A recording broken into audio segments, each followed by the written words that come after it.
പിന്നെ മരണമില്ലെന്ന് നബിയുനാ റസൂലുള്ളാഹി സ്വല്ലല്ലാഹു അലൈഹി വസല്ലം. അവിടെ പിന്നെ ഉറക്കം പോലും ഇല്ല എന്നാണ്. ഉറക്കം വല്ലാണ്ട് ഇഷ്ടപ്പെടുന്നവരൊക്കെ ഞാൻ ആകെ ഉറങ്ങാൻ ഉദ്ദേശിച്ചിട്ടപ്പം അങ്ങോട്ട് പോകാൻ നിൽക്കുന്നത് തന്നെ, അവിടെ ഉറക്കില്ലേ എന്നാലോചിക്കേണ്ട. അന്നൗമു അഖുൽ മൗത്ത്, ഉറക്കം എന്ന് പറയുന്നത് മരണത്തിൻ്റെ ഒരു സഹോദരനോ സഹോദരിയോ ആണ്. മരണം പോലെയാണല്ലോ ഉറക്ക്.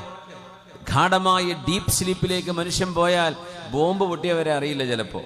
ആ ഉറക്കിൽ അവിടെ കിടന്നോട്ടെ എന്ന് വിചാരിക്കും. ഉറക്ക് തീർന്നിട്ട് എഴുന്നേറ്റാൽ മതി എന്ന് വിചാരിക്കും. അതൊരു മരണം പോലെയാണ്. ആരെടുത്തു കൊണ്ടുപോയവരറിയാത്തവരില്ലേ ഉറക്കത്തിൽ. ആ ഒരു ഡീപ്പ് സ്ലീപ്പ് അല്ലെങ്കിൽ സാധാരണ ഉറക്കം, അന്നൗമു അഖുൽ മൗത്ത്, മരണം അവിടെ ഇല്ല. എന്നപ്പോൾ മരണത്തിൻ്റെ സഹോദരനും അവിടെ വേണ്ടെന്നാണ് അള്ളാഹുവിൻ്റെ തീരുമാനം. അതുകൊണ്ട് ഉറക്കില്ല, പക്ഷെ ക്ഷീണിക്കൂല, ക്ഷീണം വരുന്നില്ല, വിശ്രമം ആവശ്യമായി വരുന്നില്ല. മനുഷ്യന് കണ്ടിന്യൂസ് എനർജി, എന്റർടൈൻമെന്റ്, ആനന്ദം അള്ളാഹു അതിനെ അപ്ഡേറ്റ് ചെയ്തുകൊണ്ടിരിക്കുകയാണ് ഓരോ സെക്കൻഡിലും.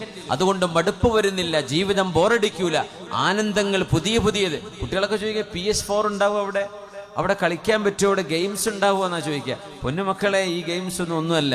അള്ളാഹു റബ്ബുൽ ഇസ്സത്ത് സംവിധാനിക്കുന്ന ഗെയിമുകൾ സ്വർഗത്തിലേത് മലക്കുകളാണ് ഡിസൈൻ ചെയ്യുന്നത്, മനുഷ്യനല്ല. അവര് നൽകുന്ന ആനന്ദം അൺലിമിറ്റഡ് ആണ്. അങ്ങോട്ട് എത്താൻ വേണ്ടി നോക്കുക. അള്ളാഹു നമുക്ക് റബ്ബിനെ നാളെ ചെന്ന് കാണാനുള്ള ഭാഗ്യം അള്ളാഹു തരട്ടെ. ആമീൻ യാ റബ്ബൽ ആലമീൻ. ഇവിടെ എന്ത് അസുഖമുണ്ടെങ്കിലും പ്രയാസമുണ്ടെങ്കിലും മരണത്തോടെ അത് അവസാനിച്ചു. ഭൗതികമായി നമ്മുടെ വേദന അവസാനിച്ചു. എന്നാൽ നാളെ അവിടെ ചെന്ന് നമുക്ക് വേദനിക്കരുത്. അള്ളാഹു നമുക്ക് കാവൽ നൽകട്ടെ. അള്ളാഹു നമുക്ക് സ്വർഗം നൽകട്ടെ. ബിസ്മില്ലാ